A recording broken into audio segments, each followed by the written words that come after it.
जिते शस्त्र नामं नमस्कार तामं जिते अस्त्र पेयं नमस्कार ते तीरो तफंगो बड़ो राम चंगो तमकतार अणियर कमंद कोरड़ा पंच शस्त्र पलवान सुनो नंद लाल जय साज प्रगट करूँगा अपना राज चार वर्णिक वर्ण कराऊं वाहिगुरु सिंह को नाम जपाऊं चढ़े सिंह तिस मुक्त कराऊं चूलन नेजे हस्ती साजे द्वार द्वार पर नौबत बाजे सवा लाख जगत खै पलीता तबे खालसा उदय अस्त लो जीता राज करेगा खालसा आकी रहे न कोय ख्वार हुए सब मिलेंगे बचे शरण जो होय। वाहिगुरु जी का खालसा वाहिगुरु जी की फतेह। परम सन्मान जो गुरु खालसा साध संगत जी सारी संगत शहरे मातम के समागम ते हाजरियां भर रही है पर फतेह नहीं बुलाई किसी ने। वाहिगुरु जी का खालसा वाहिगुरु जी की फतेह। महाराज सच्चे पातशाह का हुक्म है आगे आवत सिंह जो पावै वाहिगुरु की फतेह बुलावै। गुरु साहब की बड़ी कृपा बख्शिश हुई है।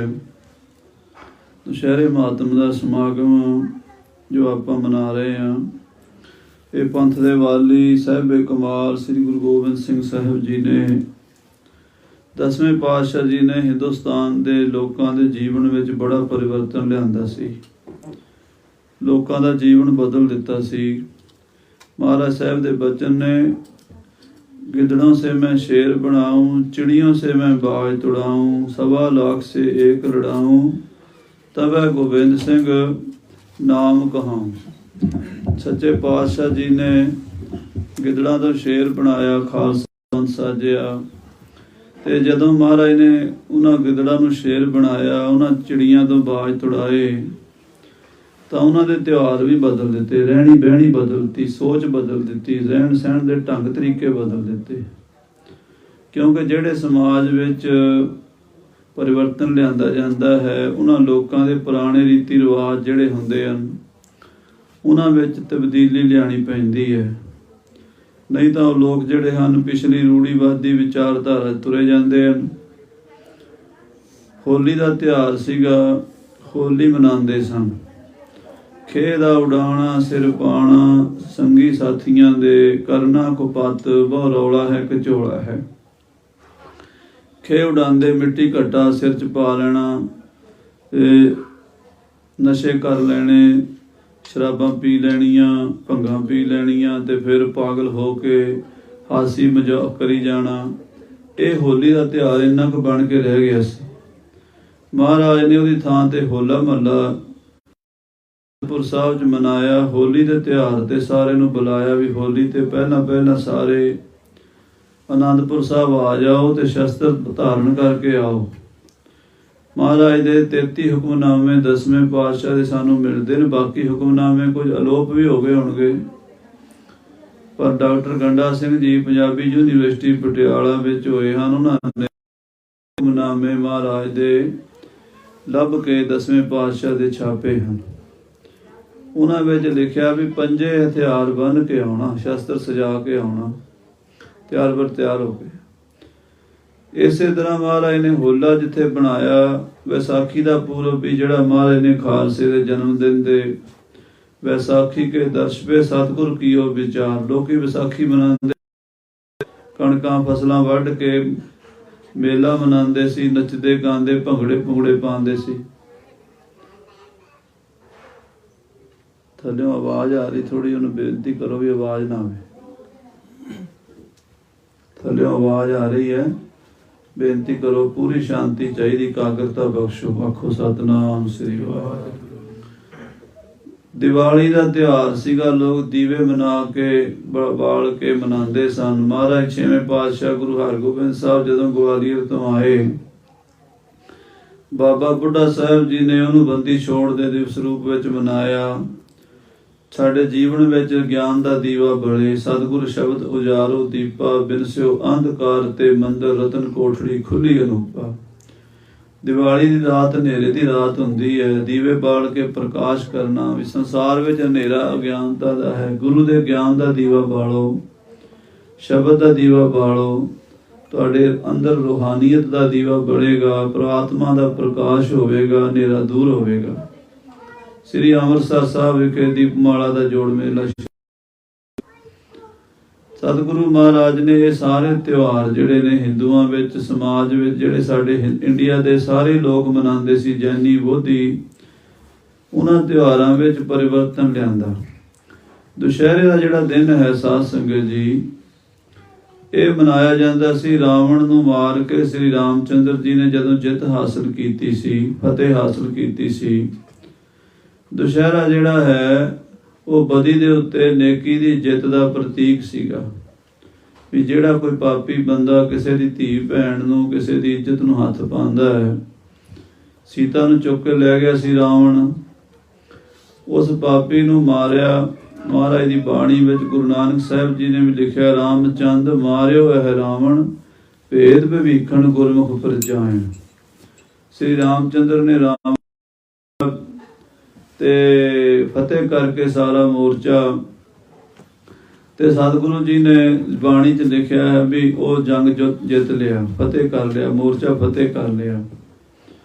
ਸੋ ਜਦੋਂ ਇਹ ਲੋਕ ਮਨਾਉਂਦੇ ਸੀ ਦੁਸ਼ਹਿਰਾ, 9 ਦਿਨ ਰਾਮਚੰਦਰ ਜੀ ਦੀ ਲੀਲਾ ਕਰਿਆ ਕਰਦੇ ਸੀ ਡਰਾਮੇ ਦੇ ਰੂਪ ਵਿੱਚ। ਸਟੇਜ ਦੇ ਉੱਤੇ ਕੋਈ ਰਾਮਚੰਦਰ ਬਣ ਗਏ, ਕੋਈ ਲਛਮਣ, ਕੋਈ ਸੀਤਾ, ਕੋਈ ਰਾਵਣ। ਜਿੰਨੀ ਵੀ ਰਾਮਚੰਦਰ ਜੀ ਦੀ ਲੀਲਾ ਹੈ ਰਮਾਇਣ ਦੀ, ਉਸ ਨੂੰ ਨਾਟਕ ਦੇ ਰੂਪ ਵਿੱਚ ਸਟੇਜ ਤੇ ਕਰਕੇ ਰਾਮ ਲੀਲਾ ਦਿਖਾਉਂਦੇ ਸਨ। ਇੱਕ ਤਾਂ ਸੀ ਮਤ ਇਹ ਵੈਸ਼ਨੂ ਮਤ, ਜਿਹੜੇ ਰਾਮਚੰਦਰ ਜੀ ਦੇ ਵਿਸ਼ਨੂੰ ਦੇ ਪੁਜਾਰੀ ਨੂੰ ਵੈਸ਼ਨੂ ਕਹਿੰਦੇ। ਵੈਸੇ ਆਮ ਤੌਰ ਤੇ ਵੈਸ਼ਨੂ ਦਾ ਅਰਥ ਇਹ ਕਰ ਲੈਂਦੇ ਜਿਹੜਾ ਮੀਟ ਅੰਡਾ ਨਹੀਂ ਖਾਂਦਾ ਉਹ ਵੈਸ਼ਨੂ ਹੈ। ਪਰ ਵੈਸ਼ਨੂ ਦਾ ਮਤਲਬ ਜੋ ਵੈਸ਼ਨੂ ਵਿਸ਼ਨੂੰ ਨੂੰ ਮੰਨਦਾ ਹੋਵੇ, ਜਿਹੜਾ ਵਿਸ਼ਨੂੰ ਦੀ ਮੱਤ ਦਾ ਪੁਜਾਰੀ ਹੈ, ਜਿਹੜਾ ਵਿਸ਼ਨੂੰ ਦੇ ਸੰਪਰਦਾ ਦਾ ਹੈ, ਉਹ ਵੈਸ਼ਨਵ ਹੈ।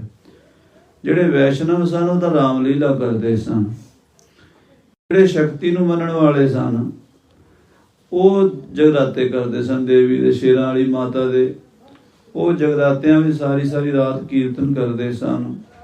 ਪਰ ਜਿਹੜਾ ਅਸਲ ਤਾਤਪਰਜ ਸੀਗਾ ਨਾ, ਉਹ ਭੁੱਲ ਚੁੱਕੇ ਸਨ। ਵੈਸ਼ਨਵ ਵੀ ਭੁੱਲ ਗਏ ਸਨ ਵੀ ਦੇਖੋ ਸੀਤਾ ਨੂੰ ਰਾਵਣ ਚੁੱਕ ਕੇ ਲੈ ਗਿਆ। ਜੇ ਰਾਮਚੰਦਰ ਜੀ ਕਹਿੰਦੇ ਬਈ ਆਪਾਂ ਹੁਣ ਕੀ ਲੈਣਾ, ਉਹ ਚਲੀ ਗਈ, ਵਾਪਸ ਆ ਹੀ ਨਹੀਂ ਸਕਦੀ, ਆਰਾਮ ਨਾਲ ਬੈਠੇ ਰਹੋ।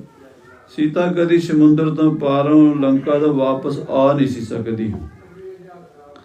ਗੁਰੂ ਸਾਹਿਬ ਜੀ ਨੇ ਉਹਨਾਂ ਹਿੰਦੂ ਲੋਕਾਂ ਨੂੰ ਕਿਹਾ ਵੀ ਜੇ ਤੁਸੀਂ ਇਹ ਸੋਚੋ ਵੀ ਜੰਗ ਯੁੱਧ ਕਰਨ ਦੀ ਲੋੜ ਨਹੀਂ, ਸ਼ਸਤਰ ਫੜਨ ਦੀ ਲੋੜ ਨਹੀਂ, ਭਗਵਾਨ ਜੋ ਕਰ ਰਿਹਾ ਉਹ ਹੋ ਜਾਣਾ, ਜਾਂ ਸਾਡੀ ਕਿਸਮਤ ਇੱਦਾਂ ਦੀ ਹੈ, ਸਾਨੂੰ ਗੁਲਾਮੀ ਕੱਟਣੀ ਪੈਣੀ ਔਰੰਗਜ਼ੇਬ ਦੀ, ਤਾਂ ਮਹਾਰਾਜ ਸੱਚੇ ਪਾਤਸ਼ਾਹ ਕਹਿੰਦੇ ਫਿਰ ਰਾਮਚੰਦਰ ਜੀ ਵੀ ਇੱਦਾਂ ਸੋਚ ਲੈਂਦੇ, ਉਹ ਵੀ ਬੈਠੇ ਰਹਿੰਦੇ।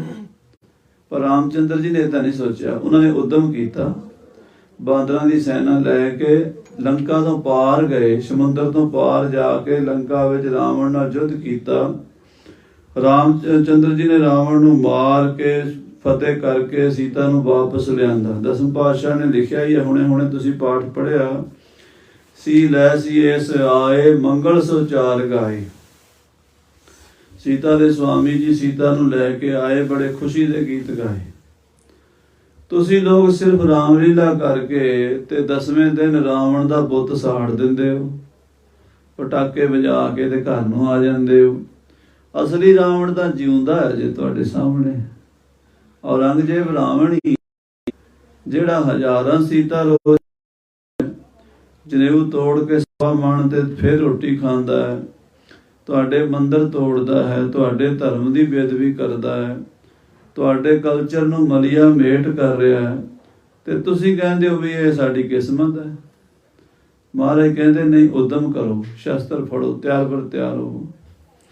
ਉਹ ਜਿਹੜੇ ਤਿਉਹਾਰ ਸੀਗੇ ਨਾ, ਉਹਨਾਂ ਤਿਉਹਾਰਾਂ ਨੂੰ ਮਹਾਰਾਜ ਨੇ ਕਨਵਰਟ ਕਰਤਾ, ਬਦਲ ਦਿੱਤਾ।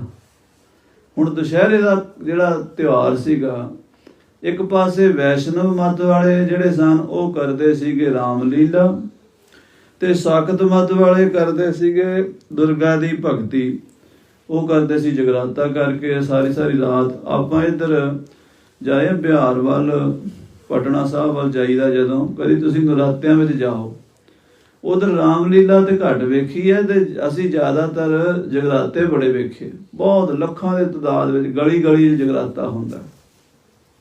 ਸਾਰੀ ਸਾਰੀ ਮਾਤਾ ਦੀ ਭੇਟਾ ਸਾਰੀ ਸਾਰੀ ਰਾਤ ਉਹ ਗਾਉਂਦੇ ਰਹਿੰਦੇ ਆ। ਤੇ ਮਹਾਰਾਜ ਸੱਚੇ ਪਾਤਸ਼ਾਹ ਜੀ ਨੇ ਦੋਵਾਂ ਨੂੰ ਆਪਣੇ ਕਲਾਵੇ 'ਚ ਲੈਣਾ ਸੀ। ਜਿਹੜਾ ਮਹਾਂਪੁਰਸ਼ ਹੁੰਦਾ ਨਾ, ਉਹ ਕਿਸੇ ਨਾਲ ਵੈਰ ਨਹੀਂ ਕਰਦਾ, ਕਿਸੇ ਨਾਲ ਦਵੈਸ਼ ਨਹੀਂ ਕਰਦਾ। ਉਹਦੀ ਨਿਗਾਹ ਵਿੱਚ ਇਹ ਨਹੀਂ ਹੁੰਦਾ ਵੀ ਇਹ ਦੂਜੇ ਧਰਮ ਦਾ ਹੈ, ਤੀਜੇ ਧਰਮ ਦਾ। ਮਹਾਂਪੁਰਸ਼ ਇੱਕ ਇਨਸਾਨੀਅਤ ਨੂੰ ਦੇਖਦਾ, ਹਿਊਮਨ ਬਾਡੀ ਦੇ ਵਿੱਚ ਵਾਹਿਗੁਰੂ ਦੀ ਜੋਤ ਹੈ, ਬਸ ਇੰਨਾ ਦੇਖਣਾ, ਇਸ ਤੋਂ ਵੱਧ ਘੱਟ ਨਹੀਂ। ਅਸੀਂ ਕੀ ਦੇਖਦੇ ਹਾਂ ਵੀ ਇਹ ਹਿੰਦੂ ਹੈ, ਇਹ ਮੁਸਲਮਾਨ ਹੈ, ਇਹ ਵੈਸ਼ਨਵ ਹੈ, ਇਹ ਸਾਕਤ ਹੈ, ਇਹ ਸ਼ੈਵ ਹੈ, ਇਹ ਫਲਾਣੀ ਸੰਪਰਦਾ ਦਾ, ਇਹ ਫਲਾਣੇ ਜਥੇ ਦਾ। ਸਾਡੀ ਇੱਦਾਂ ਦੀ ਸੋਚ ਹੈ, ਇਹ ਥੱਲੇ ਦੀ ਸੋਚ ਹੈ। ਬ੍ਰਹਮ ਗਿਆਨੀ ਉੱਚੀ ਹੁੰਦੀ। ਸ੍ਰੀ ਗੁਰੂ ਗੋਬਿੰਦ ਸਿੰਘ ਸਾਹਿਬ ਮਾਰੇ ਬਾਣੀ ਪੜੋ, ਕਤਹੁ ਸੁਚੇਤ ਹੋਏ ਕਾ ਚੇਤਨਾ ਕੋ ਚਾਰ ਕੀਓ, ਕਤਹੁ ਅਚਿੰਤ ਹੋਏ ਕਾ ਸੋਵਤ ਅਚੇਤ ਹੋ, ਕਤਹੁ ਭਿਖਾਰੀ ਹੋਏ ਕਾ ਮੰਗਤ ਫਿਰਤ ਭੀਖ, ਕਹੂੰ ਮਹਾਦਾਨ ਹੋਏ ਕੇ ਮੰਗਿਓ ਧਨ ਦੇ ਤੋ। ਵਾਹਿਗੁਰੂ ਕਿਤੇ ਤੋਂ ਕੁਛ ਬਣਿਆ ਹੋਇਆ, ਕਿਤੇ ਤੋਂ ਕੁਛ ਬਣਿਆ ਹੋਇਆ। ਕਿਤੇ ਕਹੂੰ ਹੋਏ ਕਾ ਹਿੰਦੂਆ ਗਾਇਤਰੀ ਕੋ ਗੁਪਤ ਜਪਿਓ, ਕਹੂੰ ਹੋਏ ਕਾ ਤੁਰਕਾ ਪੁਕਾਰੇ ਵਾਂਗ ਦੇਤ ਹੋ। ਕਿਤੇ ਮਹਾਰਾਜ ਹਿੰਦੂ ਬਣ ਕੇ ਗਾਇਤਰੀ ਮੰਤਰ ਦਾ ਜਾਪ ਕਰ ਰਹੇ ਹੋ, ਤੁਸੀਂ ਕਰ ਰਹੇ ਹੋ ਪਰਮੇਸ਼ਰ ਜੀ ਹਿੰਦੂ ਦੇ ਰੂਪ ਵਿੱਚ, ਤੇ ਕਿਤੇ ਤੁਸੀਂ ਤੁਰਕ ਬਣ ਕੇ ਉੱਚੀ ਉੱਚੀ ਬਾਂਗ ਦੇ ਰਹੇ ਹੋ, ਉੱਥੇ ਵੀ ਤੁਹਾਡੀ ਜੋਤ ਵਿਰਾਜਮਾਨ ਹੈ। ਸਭ ਥਾਂ ਤੇ ਜਲਸ ਤੂੰ ਹੀ, ਥਲਸ ਤੂੰ ਹੀ, ਜਲ ਥਲ ਵਿੱਚ ਤੂੰ ਹੀ ਤੂੰ। ਆਖੋ ਸਤਨਾਮ ਸ੍ਰੀ ਵਾਹਿਗੁਰੂ। ਇਸ ਤਰ੍ਹਾਂ ਮਹਾਰਾਜ ਜੀ ਨੇ ਸਾਰਿਆਂ ਨੂੰ ਆਪਣੇ ਕਲਾਵੇ 'ਚ ਲਿਆ, ਇਕੱਠੇ ਕੀਤਾ, ਸ੍ਰੀ ਅਨੰਦਪੁਰ ਸਾਹਿਬ ਬੁਲਾਇਆ। ਕਹਿਣ ਲੱਗੇ ਦੁਸ਼ਹਿਰਾ ਇੱਥੇ ਮਨਾਓ, ਤੁਹਾਨੂੰ ਤਰੀਕਾ ਦੱਸਦੇ ਹਾਂ ਕਿਵੇਂ ਮਨਾਉਣਾ। ਨਾ ਤਾਂ ਰਾਮਚੰਦਰ ਜੀ ਦੀ ਲੀਲਾ ਕਰਨੀ ਹੈ, ਤੇ ਨਾ ਹੀ ਅਸੀਂ ਦੇਵੀ ਦਾ ਜਗਰਾਤਾ ਕਰਨਾ ਹੈ, ਬਲਕਿ ਅਸੀਂ ਉਹ ਮਹਾਂਪੁਰਸ਼ਾਂ ਦੇ ਜੀਵਨ ਦੀ ਕਥਾ ਦੇ ਵਿੱਚੋਂ ਕੋਈ ਨਵਾਂ ਗਿਆਨ ਲੈਣਾ ਹੈ, ਨਵੀਂ ਰੋਸ਼ਨੀ ਲੈਣੀ ਹੈ। ਤਾਂ ਮਹਾਰਾਜ ਨੇ ਜਿਹੜੀ ਆਪਣੀ ਬਾਣੀ ਰਚੀ ਸੀ ਨਾ, ਜੁੱਧਮਈ, ਚੰਡੀ ਚਰਿੱਤਰ, ਚੰਡੀ ਦੀ ਵਾਰ ਅਤੇ ਰਾਮਾ ਅਵਤਾਰ, ਇਹਦਾ ਪਾਠ ਰੋਜ਼ ਕਰਿਆ ਕਰਦੇ ਸਿੰਘ। ਬਾਣੀ ਪੜ੍ਹਨੀ ਬੀਰ ਰਸ ਵਾਲੀ, ਜਿਹੜੀ ਹੁਣ ਆ ਪੋਥੀ ਪੜ੍ਹੀ ਆ ਆਪਾਂ, ਇਹ ਮਹਾਰਾਜ 10ਵੇਂ ਪਾਤਸ਼ਾਹ ਜੀ ਦੀ ਬਾਣੀ ਦੇ ਵਿੱਚੋਂ ਹੀ ਹੈ, ਕੋਈ ਬਾਣੀ ਬਾਹਰ ਦੀ ਨਹੀਂ। ਸ੍ਰੀ ਦਸਮ ਗੁਰੂ ਗ੍ਰੰਥ ਸਾਹਿਬ ਜੀ ਦੇ ਵਿੱਚੋਂ ਪਹਿਲਾਂ ਜਾਪ ਸਾਹਿਬ ਦੀ ਬਾਣੀ ਪੜ੍ਹੀ ਜਾਂਦੀ ਹੈ, ਫਿਰ ਅਕਾਲ ਉਸਤਤ ਦੇ ਵਿੱਚੋਂ ਜਿਹੜੇ ਚੌਪਈ ਸਾਹਿਬ ਅਤੇ ਫਿਰ ਬੀਰ ਰਸ ਦੇ ਜਿਹੜੇ ਦੀਰਘ ਤ੍ਰਿਭੰਗੀ ਛੰਦ ਹਨ ਉਹ ਪੜ੍ਹੇ ਜਾਂਦੇ। ਬਚਿੱਤਰ ਨਾਟਕ ਦਾ ਪਹਿਲਾ ਤੇ ਲਾਸਟ ਅਧਿਆਏ ਪੜ੍ਹਿਆ ਜਾਂਦਾ। ਫਿਰ 24 ਅਵਤਾਰਾਂ ਵਿੱਚੋਂ ਜਦ ਦੀ ਬਾਣੀ ਦੇ ਜਿਹੜੇ ਪ੍ਰਕਰਨ ਨੇ ਉਹ ਪੜ੍ਹੇ ਜਾਂਦੇ ਹਨ। ਅਖੀਰ ਵਿੱਚ ਮਹਾਰਾਜ ਸੱਚੇ ਪਾਤਸ਼ਾਹ ਦੀ ਚੌਪਈ ਸਾਹਿਬ ਪੜ੍ਹ ਕੇ, ਕਾਫੀ ਸ਼ਸਤਰ ਨਾਮ ਮਾਲਾ, ਇਹ ਸਾਰੀਆਂ ਬਾਣੀਆਂ ਪੜ੍ਹ ਕੇ ਤੇ ਰੋਜ਼ ਸਮਾਪਤੀ ਕੀਤੀ ਜਾਂਦੀ ਹੈ। 10ਵੇਂ ਦਿਨ ਮਹਾਰਾਜ 10ਵੇਂ ਪਾਤਸ਼ਾਹ ਜੀ ਨੇ ਸ੍ਰੀ ਰਾਮਚੰਦਰ ਜੀ ਦੀ ਕਥਾ ਜੋ ਲਿਖੀ ਹੈ, ਜਿਹਦੇ ਵਿੱਚ ਆਪਾਂ ਸਵਈਆ ਰੋਜ਼ ਪੜ੍ਹਦੇ ਹਾਂ ਨਾ, ਪਾਏ ਗਏ ਜਬ ਤੇ ਤੁਮਰੇ ਤਬ ਤੇ ਕੋ ਆਂਖ ਤਰੇ ਨਹੀਂ ਆਨਿਓ, ਰਾਮ ਰਹੀਮ ਪੁਰਾਨ ਕੁਰਾਨ ਅਨੇਕ ਕਹੈ ਮਤ ਏਕ ਨ ਮਾਨਿਓ, ਸਿਮਰਤ ਸ਼ਾਸਤਰ ਵੇਦ ਸਭੈ ਬਹੁ ਭੇਦ ਕਹੈ ਹਮ ਏਕ ਨ ਜਾਣਿਓ, ਸ੍ਰੀ ਅਸਪਾਨ ਕਿਰਪਾ ਤੁਮਰੀ ਕਰ ਮੈਂ ਨ ਕਹਿਓ ਸਭ ਤੋਏ ਬਖਾਨਿਓ। ਇਹ ਰਾਮਾ ਅਵਤਾਰ ਦੇ ਅਖੀਰ ਵਿੱਚ ਇਹ ਸਵਈਆ ਹੁੰਦਾ। ਸਗਲ ਦੁਆਰ ਕੋ ਛਾੜ ਕੇ ਗਇਓ ਤੁਹਾਰੋ ਦੁਆਰ, ਬਾਹੇ ਗਏ ਕੀ ਲਾਜ ਅਸ ਗੋਬਿੰਦ ਦਾਸ ਤੁਹਾਰ। ਇਸ ਫਿਰ ਗੁਰਬਾਣੀ ਦਾ ਨਿਤਨੇਮ, ਗੁਰਬਾਣੀ ਦਾ ਜਾਪ ਸਿੰਘ ਰੋਜ਼ 9 ਦਿਨ ਕਰਿਆ ਕਰਦੇ। ਤੇ ਜਿੰਨੇ ਵੀ ਸ਼ਸਤਰ ਹੁੰਦੇ ਨਾ ਸ੍ਰੀ ਅਨੰਦਪੁਰ ਸਾਹਿਬ ਸਿਲੇਖਾਨੇ ਵਿੱਚੋਂ, ਉਹ ਕਢਵਾਏ ਜਾਂਦੇ। ਇਹਦਾ ਵਿਗਿਆਨਕ ਕਾਰਨ ਵੀ ਹੈ। ਵਿਗਿਆਨਕ ਕਾਰਨ ਕੀ ਹੈ? ਇਸ ਤੋਂ ਪਹਿਲਾਂ ਜਿਹੜੇ 2 ਮਹੀਨੇ ਹੁੰਦੇ ਆ ਨਾ, ਸਾਵਣ ਤੇ ਭਾਦਰੋਂ ਦੇ, ਪੰਜਾਬ ਦੇ ਇੰਡੀਆ 'ਚ ਮੀਂਹ ਬੜਾ ਪੈਂਦਾ ਹੈ। ਮੀਂਹ ਪੈਣ ਦੇ ਨਾਲ ਲੋਹੇ ਦੇ ਸ਼ਸਤਰਾਂ ਨੂੰ ਜੰਗਾਲ ਲੱਗ ਜਾਂਦਾ। ਸ਼ਸਤਰ ਜਿਹੜੇ ਆ ਉਹ ਉਹਨਾਂ ਵਿੱਚ ਜੰਗਾਲ ਜੰਮ ਜਾਂਦਾ। ਸ਼ਸਤਰਾਂ ਦੀ ਸਫਾਈ ਕਰਨੀ ਹੁੰਦੀ। ਕੋਲ 2-4 ਸ਼ਸਤਰ ਤਾਂ ਹੈ ਨਹੀਂ ਸੀ। ਅੱਜ ਕੱਲ੍ਹ ਦੇ ਸਿੱਖਾਂ ਦੇ ਘਰੋਂ ਇੱਕ ਕਿਰਪਾਨ ਵੀ ਲੱਭਣੀ ਹੋਵੇ, ਉਹ ਵੀ ਲੱਭਦੇ ਪਤਾ ਕਦੋਂ ਨੇ? ਜਦੋਂ ਮੁੰਡੇ ਨੇ ਘੋੜੀ ਚੜ੍ਹਨਾ ਹੁੰਦਾ, ਵਿਆਹ ਤੇ ਜਾਣਾ ਹੁੰਦਾ, ਉਸ ਦਿਨ ਕਹਿੰਦੇ ਆ ਵੀ ਕਿਰਪਾਨ ਲੱਭੋ, ਕਾਕੇ ਨੂੰ ਕਿਰਪਾਨ ਫੜਾਣੀ ਹੈ। ਉੱਦਾਂ ਸਿੱਖਾਂ ਦੇ ਘਰਾਂ 'ਚ ਹੁਣ ਕਿਰਪਾਨ ਕੋਈ ਨਹੀਂ ਲੱਭਦੀ। ਉਹ ਵੀ ਗੁਰਦੁਆਰੇ ਜਾ ਕੇ ਪੁੱਛਦੇ, ਬਾਬਾ ਜੀ ਕਿਰਪਾਨ ਹੈ? ਕਦੀ ਇੱਧਰ ਪੁੱਛਦੇ, ਕਦੀ ਉੱਧਰ। ਸਤਿਗੁਰਾਂ ਦੇ ਕੋਲ ਸ਼ਸਤਰ ਕਿੰਨੇ ਸਨ? ਲੱਖਾਂ ਦੇ ਹਿਸਾਬ ਨਾਲ। ਆਖੋ ਸ੍ਰੀ ਵਾਹਿਗੁਰੂ। ਫੌਜਾਂ ਸਨ। ਇੱਕ ਤਾਂ ਸਿੰਘ ਦੇ ਕਮਰ ਕਸੇ ਦੇ ਸ਼ਸਤਰ ਬਹੁਤ ਹੁੰਦੇ, 1.25 ਮਣ ਲੋਹਾ। ਲਿਖਿਆ ਇਤਿਹਾਸ ਵਿੱਚ, ਪੰਥ ਪ੍ਰਕਾਸ਼ ਵਿੱਚ ਵੀ, ਮਣ ਲੋਹਾ ਰਖਤ ਮਹਾਨੇ। ਸਿੰਘ ਸਾਹਿਬ ਬਾਬਾ ਦੀਪ ਸਿੰਘ ਜੀ ਦੇ ਕਮਰ ਕਸੇ ਦੇ ਸ਼ਸਤਰ ਸ੍ਰੀ ਅਕਾਲ ਤਖਤ ਸਾਹਿਬ ਤੇ ਬਿਰਾਜਮਾਨ ਹਨ। ਤੁਸੀਂ ਜਾ ਕੇ ਰਹਿਰਾਸ ਦੇ ਪਾਠ ਤੇ ਜਦੋਂ ਬੈਠੋਗੇ, ਬਾਅਦ ਤੁਹਾਨੂੰ ਸ਼ਸਤਰਾਂ ਦੇ ਦਰਸ਼ਨ ਕਰਾਏ ਜਾਂਦੇ। ਸ੍ਰੀ ਅਕਾਲ ਤਖਤ ਸਾਹਿਬ ਬਾਬਾ ਦੀਪ ਸਿੰਘ ਦਾ ਕਮਰ ਕਸਾ 1.25 ਮਣ ਦਾ ਸੀ। 1.25 ਮਣ ਸ਼ਸਤਰ, ਦਮਾਲੇ ਦੇ ਚੱਕਰ, ਖੰਡੇ, ਤੇਗੇ, ਪਿਸਤੌਲ, ਕਮਰ ਕਸੇ ਦੇ ਸ਼ਸਤਰ ਸਾਰੇ ਪਾ ਕੇ 1.25 ਮਣ ਬਣ ਜਾਂਦੇ ਸੀ। ਏਦਾਂ ਸਿੰਘਾਂ ਦੇ 1.25 ਮਣ ਕਮਰ ਕਸੇ ਸੀਗੇ ਸ਼ਸਤਰਾਂ ਦੇ। ਉਹ ਇੰਨੇ ਸ਼ਸਤਰ ਸਜਾਏ ਹੋਏ ਫੌਜੀ ਸਿੰਘਾਂ ਨੇ, ਸੂਰਮਿਆਂ ਨੇ, ਉਹ ਤਾਂ ਹੁੰਦੇ ਹੀ ਸੀਗੇ। ਉਸ ਤੋਂ ਇਲਾਵਾ ਮਹਾਰਾਜ ਦੇ ਖਜ਼ਾਨੇ 'ਚ ਬੜੇ ਸ਼ਸਤਰ ਸੀਗੇ 10ਵੇਂ ਪਾਤਸ਼ਾਹ ਦੇ। ਉਹ ਸਾਰੇ ਸ਼ਸਤਰ ਕੱਢ ਕੇ ਬਾਹਰ, ਤੇ 9 ਦਿਨ ਉਹਨਾਂ ਸ਼ਸਤਰਾਂ ਦੀ ਸਫਾਈ ਹੁੰਦੀ ਰਹਿੰਦੀ ਸੀ। ਇੱਕ ਮਰਿਆਦਾ ਬਣਾਈ ਸੀ ਵੀ ਜਿਹੜੇ ਲੋਕ ਨਰਾਤਿਆਂ ਵਿੱਚ ਸ੍ਰੀ ਰਾਮਚੰਦਰ ਦੀ ਲੀਲਾ ਕਰਕੇ, ਹਾਸੀ ਖੇਡ ਕਰਕੇ ਚਲੇ ਜਾਂਦੇ, ਉਹ ਰਾਮ ਲੀਲਾ ਤੇ ਮੈਂ ਦੇਖਿਆ ਕੋਈ ਵੀਰ ਇਹਦਾ ਨਾਰਾਜ਼ਗੀ ਨਾ ਕਰੇ ਵੀ ਸਾਡੇ ਧਰਮ ਦੇ ਖਿਲਾਫ ਬੋਲਦੇ ਆ। ਧਰਮ ਦੇ ਨਹੀਂ ਖਿਲਾਫ ਬੋਲਦੇ, ਪਰ ਰਾਮ ਲੀਲਾ ਸ੍ਰੀ ਰਾਮਚੰਦਰ ਜੀ ਦੀ ਹੁੰਦੀ ਹੈ, ਵਿੱਚੇ ਹਾਸੀ ਮਜ਼ਾਕ ਕਰਨ ਲੱਗ ਜਾਂਦੇ, ਵਿੱਚੇ ਗਾਣੇ ਗਾਣ ਲੱਗ ਜਾਣੇ, ਵਿੱਚੇ ਹੀ ਫਿਲਮਾਂ ਦੀ ਟਿਊਨਾਂ ਲਾਉਣ ਲੱਗ ਜਾਂਦੇ। ਅੱਜ ਕੱਲ ਇਹ ਵੀ ਬੜਾ ਪੁਰਾਣਾ ਰਿਵਾਜ ਇਹਨਾਂ ਚੱਲ ਪਿਆ, ਹਾਸੀ ਖੇਡ ਬਣਾ ਲਈ ਧਰਮ ਨੂੰ। ਜਿਹੜੇ ਕਰਦੇ ਆ ਲੀਲਾ, ਸ੍ਰੀ ਭਗਵਤੀ ਜੀ ਦੀ ਸ਼ਕਤੀ ਦੀ, ਦੁਰਗਾ ਦੀ ਉਪਾਸਨਾ ਕਰਦੇ ਆ, ਉਹ ਵੀ ਸਾਰੀ ਰਾਤ ਦੁਰਗਾ ਮਾਤਾ ਦੀਆਂ ਭੇਟਾਂ ਗਾਉਂਦੇ ਹੋਏ ਕੁਛ ਦਾ ਕੁਛ ਬੋਲੀ ਜਾਣਾ। ਭਾਵਨਾ ਭਗਤੀ ਘਟ ਗਈ, ਵਿਖਾਵਾ ਰਹਿ ਗਿਆ। ਅੰਦਰੋਂ ਗੱਲ ਨਹੀਂ ਰਹੀ, ਬਸ ਬਾਹਰੋਂ ਫਾਰਮੈਲਿਟੀ ਰਹਿ ਗਈ। ਮਹਾਰਾਜ ਨੇ ਉਹਨਾਂ ਲੋਕਾਂ ਨੂੰ ਉਸ ਪਾਸਿਓਂ ਹਟਾਇਆ। ਆਓ ਭਾਈ ਬਾਣੀ ਪੜ੍ਹੋ, ਜੁੱਧਮਈ ਬਾਣੀ ਪੜ੍ਹੋ, ਸ਼ਸਤਰਾਂ ਦੀ ਸੇਵਾ ਕਰੋ, ਸਫਾਈ ਕਰੋ। ਇਤਿਹਾਸ ਵਿੱਚ ਜ਼ਿਕਰ ਆਉਂਦਾ ਗੁਰਪ੍ਰਤਾਪ ਸੂਰਜ ਵਿੱਚ ਕਿ ਮਹਾਰਾਜ ਕਹਿਣ ਲੱਗੇ ਵੀ ਅੱਜ ਪਹਿਲਾ ਨਰਾਤਾ ਹੈ, ਸਾਰੇ ਸ਼ਸਤਰ ਕੱਢੋ ਤੇ ਸੇਵਾ ਕਰੋ। ਮਾਰਵਾੜੀਏ ਸ਼ਿਕਲੀਗਰ, ਇੱਕ ਸ਼ਿਕਲੀਗਰ ਸੀ ਭਾਈ ਰਾਮ ਸਿੰਘ। ਇਤਿਹਾਸ ਵਿੱਚ ਜ਼ਿਕਰ ਆਉਂਦਾ ਵੀ ਪਹਿਲਾਂ ਮਹਾਰਾਜ ਜਿਹੜੇ ਸ਼ਸਤਰ ਖਰੀਦੇ ਮੁਸਲਮਾਨਾਂ ਕਾਰੀਗਰਾਂ ਦੇ ਬਣੇ ਹੋਏ, ਉਹਨਾਂ ਨੇ ਵਧੀਆ ਸ਼ਸਤਰ ਨਹੀਂ ਬਣਾ ਕੇ ਭੇਜੇ, ਕਿਉਂਕਿ ਮੁਸਲਮਾਨ ਕਾਰੀਗਰ ਸ਼ਾਇਦ ਇਦਾਂ ਸੋਚਦੇ ਸਨ ਵੀ ਇਹ ਸਿੰਘਾਂ ਨੇ ਸਾਡੇ ਤੇ ਹੀ ਚਲਾਣੇ ਹਨ। ਤੇ ਫਿਰ ਰਾਜਸਥਾਨ ਵਿੱਚੋਂ ਗੁਰੂ ਘਰ ਨੂੰ ਮੰਨਣ ਵਾਲੇ ਸ਼ਿਕਲੀਗਰ ਭਾਈ ਰਾਮ ਸਿੰਘ ਜੀ, ਉਹ ਆਪਣੇ ਪਰਿਵਾਰ ਸਮੇਤ ਸ੍ਰੀ ਅਨੰਦਪੁਰ ਸਾਹਿਬ ਆ ਗਏ। ਗੁਰਪ੍ਰਤਾਪ ਸੂਰਜ ਵਿੱਚ, ਗੁਰਬਿਲਾਸ ਵਿੱਚ, ਪੁਰਾਣੇ ਸਾਰੇ ਗ੍ਰੰਥਾਂ 'ਚ ਕਥਾ ਹੁੰਦੀ ਹੈ। ਅੱਜ ਕੱਲ੍ਹ ਸਾਧ ਸੰਗਤ ਜੀ ਇੱਕ ਤਾਂ ਵੱਡੇ, ਪਹਿਲੀ ਗੱਲ ਤਾਂ ਇਹਨਾਂ ਗ੍ਰੰਥਾਂ ਨੂੰ ਕੋਈ ਪੜ੍ਹ ਨਹੀਂ ਸਕਦਾ। ਜੇ ਕੋਈ ਪੜ੍ਹਦਾ ਹੈ, ਮਿਹਨਤ ਕਰਕੇ ਕਿਸੇ ਉਸਤਾਦ ਕੋਲੋਂ ਸਿੱਖਦਾ ਹੈ, ਤੇ ਉਹਨੂੰ ਕਹਿੰਦੇ ਇਹ ਤਾਂ ਬਾਹਮਣਾਂ ਦੇ ਗ੍ਰੰਥ ਲਿਖੇ ਹੋਏ ਨੇ। ਇਹਨਾਂ ਨੂੰ ਪੁੱਛੀਏ ਵੀ ਆਪਣੇ ਕਿਹੜੇ ਨੇ ਦੱਸੋ, ਫਿਰ ਉਹ ਪੜ੍ਹ ਲੈਂਦੇ ਆ। ਆਪਣੇ ਕੋਲ ਹੈ ਨਹੀਂ ਕੁਛ ਇਹਨਾਂ ਕੋਲ। ਜਿਹੜੇ ਸਾਡੇ ਬਜ਼ੁਰਗਾਂ ਨੇ, ਭਾਈ ਸੰਤੋਖ ਸਿੰਘ ਜੀ ਨੇ, ਭਾਈ ਸੁੱਖਾ ਸਿੰਘ ਜੀ ਨੇ, ਰਤਨ ਸਿੰਘ ਜੀ ਨੇ, ਸਿੰਘ ਜੀ ਨੇ, ਭਾਈ ਕੇਸਰ ਸਿੰਘ ਛਿੱਬਰ ਨੇ ਗ੍ਰੰਥ ਲਿਖੇ ਨੇ, ਉਹ ਸਿੰਘਾਂ ਨੇ ਲਿਖੇ ਨੇ ਖਾਲਸਾ ਜੀ। ਐਵੇਂ ਸ਼ੰਕੇ 'ਚ ਪੈਣ ਦੀ ਲੋੜ ਨਹੀਂ ਵੀ ਇਹ ਬਾਹਮਣਾਂ ਦੇ ਲਿਖੇ ਹੋਏ ਨੇ। ਅਸੀਂ ਸੁਣੀ ਸੁਣਾਈ ਗੱਲਾਂ ਦੇ ਬੜਾ ਦਬਾਅ ਕਰਦੇ ਹਾਂ, ਆਪ ਖੋਜਦੇ ਨਹੀਂ, ਆਪ ਪੜ੍ਹਦੇ ਨਹੀਂ। ਸਭ ਤੋਂ ਵੱਡੀ ਸਮੱਸਿਆ ਹੈ ਸਿੱਖਾਂ ਦੀ ਵੀ ਪੜ੍ਹਨ ਤੋਂ ਬੜੇ ਦੂਰ ਭੱਜਦੇ ਆ। ਪੜ੍ਹਾਈ ਨੂੰ ਤਾਂ ਏਦਾਂ ਸਮਝਦਾ ਜਿਵੇਂ ਹਊਆ ਹੁੰਦਾ। ਸਕੂਲਾਂ, ਕਾਲਜਾਂ, ਯੂਨੀਵਰਸਿਟੀਆਂ ਦੀ ਪੜ੍ਹਾਈ ਕਰ ਲੈਂਦੇ ਆ, ਡਿਗਰੀਆਂ ਲੈਣ ਵਾਸਤੇ ਵੀ ਪੈਸੇ ਕਮਾਉਣੇ ਆ, ਨੌਕਰੀ ਲੈਣੀ ਹੈ, ਪਰ ਆਪਣਾ ਇਤਿਹਾਸ, ਆਪਣੇ ਗ੍ਰੰਥ ਨਹੀਂ ਪੜ੍ਹਦੇ। ਇਹ ਸਭ ਤੋਂ ਵੱਡੀ ਸਾਡੀ ਬਦਕਿਸਮਤੀ ਹੈ। ਸਾਰੇ ਪੁਰਾਤਨ ਗ੍ਰੰਥਾਂ 'ਚ ਲਿਖਿਆ ਵੀ ਸਤਿਗੁਰੂ ਜੀ ਨੇ ਬਚਨ ਕੀਤਾ ਵੀ ਅੱਜ ਸ਼ਸਤਰ ਕੱਢੋ, ਸਾਰੇ ਸ਼ਸਤਰਾਂ ਦੀ ਸਫਾਈ ਕਰੋ ਤੇ ਨਾਲੇ ਬਾਣੀ ਪੜ੍ਹੋ ਵੀਰ ਰਸ ਵਾਲੀ। ਸਿੰਘਾਂ ਨੇ ਸ਼ਸਤਰ ਕੱਢੇ, ਸ਼ਸਤਰਾਂ ਦੀ ਸਫਾਈ ਸ਼ਿਕਲੀਗਰਾਂ ਨੇ ਸ਼ੁਰੂ ਕਰ ਦਿੱਤੀ। ਇਹ ਵੀ ਬਚਨ ਆਉਂਦਾ ਵੀ ਸਿੰਘ, ਉਹ ਜਿਹੜੇ ਰਾਮ ਸਿੰਘ ਹੋਰੀ ਸੀ ਨਾ ਸ਼ਿਕਲੀਗਰ, ਉਹ ਮਾਂਜਦੇ ਤਲਵਾਰਾਂ ਨੂੰ ਪੈਰ ਥੱਲੇ ਦੱਬ ਕੇ ਤੇ ਗੱਦੀ ਕਰਦੇ ਸਨ। ਇੱਕ ਚਮੜੇ ਦਾ ਬਣਿਆ ਹੁੰਦਾ, ਪੰਜਾ ਜਿਹਾ ਬਣਿਆ ਹੁੰਦਾ, ਤੇ ਉਹਦੇ ਉੱਤੇ ਮਸਾਲਾ ਲਾਇਆ ਹੁੰਦਾ। ਉਹ 5 ਪ੍ਰਕਾਰ ਦਾ ਹੁੰਦਾ ਹੈ। ਪਹਿਲਾਂ ਸਖਤ ਹੁੰਦਾ, ਫਿਰ ਉਸ ਤੋਂ ਥੋੜ੍ਹਾ ਹੋਰ ਨਰਮ ਹੁੰਦਾ, ਫਿਰ ਨਰਮ ਹੁੰਦਾ, ਫਿਰ ਲਾਸਟ ਜਿਹੜਾ ਹੁੰਦਾ ਨਾ ਉਹ ਬੜਾ ਮੁਲਾਇਮ ਹੁੰਦਾ। ਉਹਨੂੰ ਮਾਰਨ ਦੇ ਨਾਲ ਸ਼ਸਤਰ 'ਚ ਪੂਰੀ ਲਿਸ਼ਕ ਆ ਜਾਂਦੀ, ਚਮਕ ਆ ਜਾਂਦੀ, ਸ਼ਿਕਲ ਹੋ ਜਾਂਦਾ। ਉਹ ਜਿਹੜੇ ਸ਼ਿਕਲ ਕਰਦੇ ਸਨ ਉਹਨਾਂ ਨੂੰ ਸ਼ਿਕਲੀਗਰ ਕਹਿੰਦੇ ਸਨ।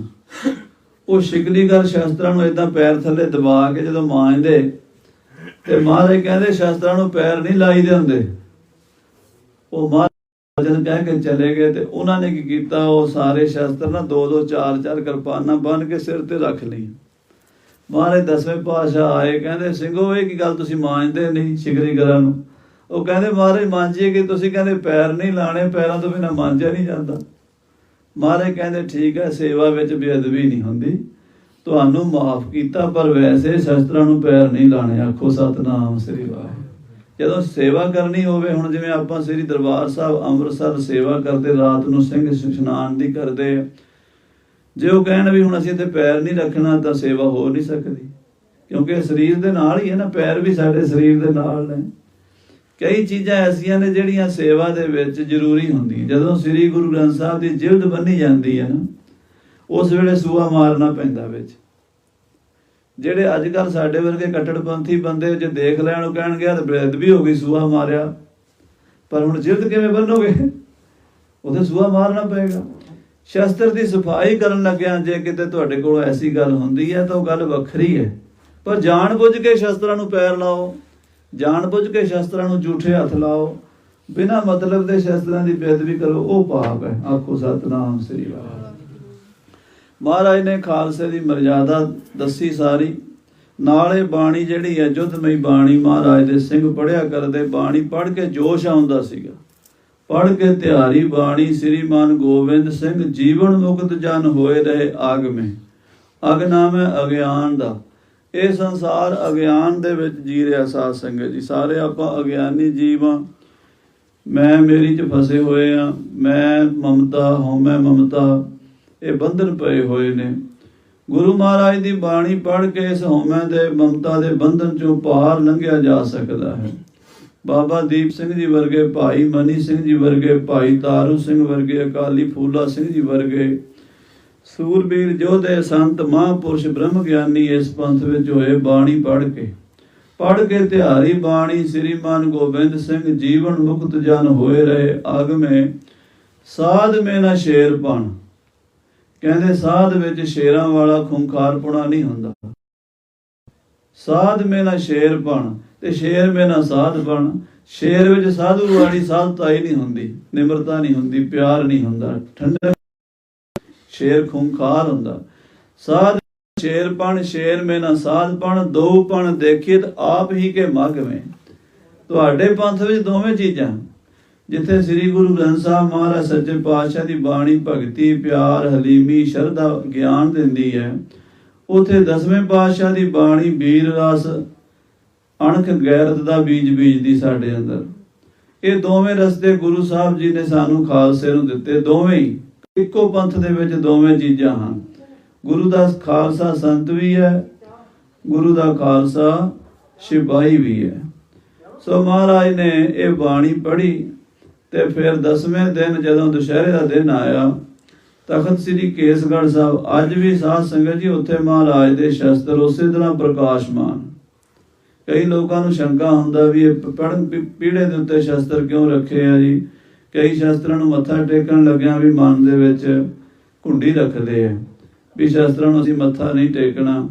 ਸੰਤ ਗਿਆਨੀ ਸੰਤ ਸਿੰਘ ਜੀ ਮਸ਼ਕੀਨ ਜੀ ਆਪਣੀ ਕਥਾ 'ਚ ਕਹਿੰਦੇ ਆ ਕਿ ਮੈਂ ਗੁਰਦੁਆਰਿਆਂ ਵਿੱਚ ਪਏ ਹੋਏ ਸ਼ਸਤਰ ਵੇਖ ਕੇ ਸੋਚਦਾ ਸੀ ਵੀ ਸ਼ਾਇਦ ਐਵੇਂ ਸਜਾਵਟ ਨੂੰ ਰੱਖੇ ਹੋਏ ਆ। ਗਿਆਨੀ ਜੀ ਨੇ ਆਪਣੀ ਕਥਾ 'ਚ ਕਿਹਾ, ਕਹਿੰਦੇ ਮੈਂ ਸੋਚਦਾ ਸੀ ਵੀ ਗੁਰੂ ਗ੍ਰੰਥ ਸਾਹਿਬ ਦੇ ਅੱਗੇ ਕਿਰਪਾਨ, ਢਾਲ ਜਾਂ ਤੀਰ ਰੱਖੇ ਹੁੰਦੇ ਨੇ ਹਰ ਗੁਰਦੁਆਰੇ 'ਚ 1-2, ਵੀ ਸ਼ਾਇਦ ਇਹ ਸਜਾਵਟ ਲਈ ਰੱਖੇ ਹੋਏ। ਕਹਿੰਦਾ ਮੈਂ ਹਜੂਰ ਸਾਹਿਬ ਤਖਤ ਤੇ ਗਿਆ ਤੇ ਜਦੋਂ ਮੈਂ ਉੱਥੇ ਦੇਖਿਆ ਵੀ ਗੁਰੂ ਗ੍ਰੰਥ ਸਾਹਿਬ ਮਹਾਰਾਜ ਚੌਖੰਡੀ 'ਚ ਬਿਰਾਜਮਾਨ ਤੇ ਸ਼ਸਤਰ ਮਹਾਰਾਜ ਦੇ ਗੀਠੇ ਦੇ ਅੰਦਰ ਤਖਤ ਤੇ ਬਿਰਾਜਮਾਨ ਸੱਚਖੰਡ ਦੇ ਅੰਦਰ। ਕਹਿੰਦੇ ਮੈਂ ਪਰਿਕਰਮਾ ਵੀ ਕੀਤੀ ਪਰ ਮੇਰਾ ਜੀ ਮੱਥਾ ਟੇਕਣ ਨੂੰ ਨਾ ਕਰੇ ਵੀ ਸ਼ਸਤਰਾਂ ਨੂੰ ਮੱਥਾ ਕਿਉਂ ਟੇਕਾਂ।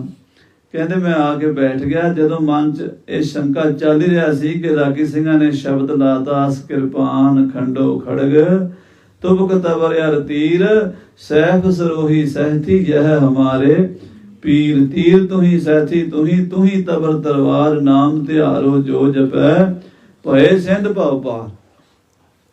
कहते मन का शंका मिट गया, मैं उठ के चारे पासियों महाराज दे तख्त साहब नूं मत्था टेकिया भी सच्चे पातशाह तुहाडे भी पीर ने ते साडे पीर क्यों नहीं होणगे।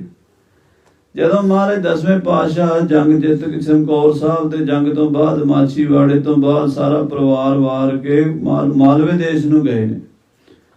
ਮਾਲਵੇ ਦੇਸ਼ ਵਿੱਚ ਕੋਟਕਪੂਰਾ ਸ਼ਹਿਰ ਹੈ, ਇੱਕ ਬੜਾ ਵੱਡਾ ਜ਼ਿਲ੍ਹਾ ਹੈ ਪੰਜਾਬ ਦਾ। ਉੱਥੇ ਕੋਟਕਪੂਰੇ ਦਾ ਜਿਹੜਾ ਚੌਧਰੀ ਸੀ ਉਹਦਾ ਨਾਂ ਸੀ ਕਪੂਰ ਸਿੰਘ। ਮਹਾਰਾਜ ਨੇ ਉਹਨੂੰ ਅੰਮ੍ਰਿਤ ਵੀ ਛਕਾਇਆ ਸੀ, ਪਰ ਉਹ ਮਹਾਰਾਜ ਸੱਚੇ ਪਾਤਸ਼ਾਹ ਜੀ ਦੇ ਪੂਰੇ ਖੁਸ਼ੇ ਨਹੀਂ ਰਹਿ ਸਕਿਆ। ਕਈ ਗੱਲਾਂ ਤੇ ਮਹਾਰਾਜ ਨਾਲ ਨਿਭਾਇਆ ਉਹਨੇ, ਤੇ ਕਈ ਜਗ੍ਹਾ ਤੇ ਤੁਰਕਾਂ ਦਾ ਵੀ ਸਾਥ ਦਿੱਤਾ। ਤੇ ਇੱਕ ਚੌਧਰੀ ਕਪੂਰਾ ਬੜਾ ਤਗੜਾ ਰਾਠ ਸੀਗਾ, ਮਾਇਆਧਾਰੀ ਸੀ।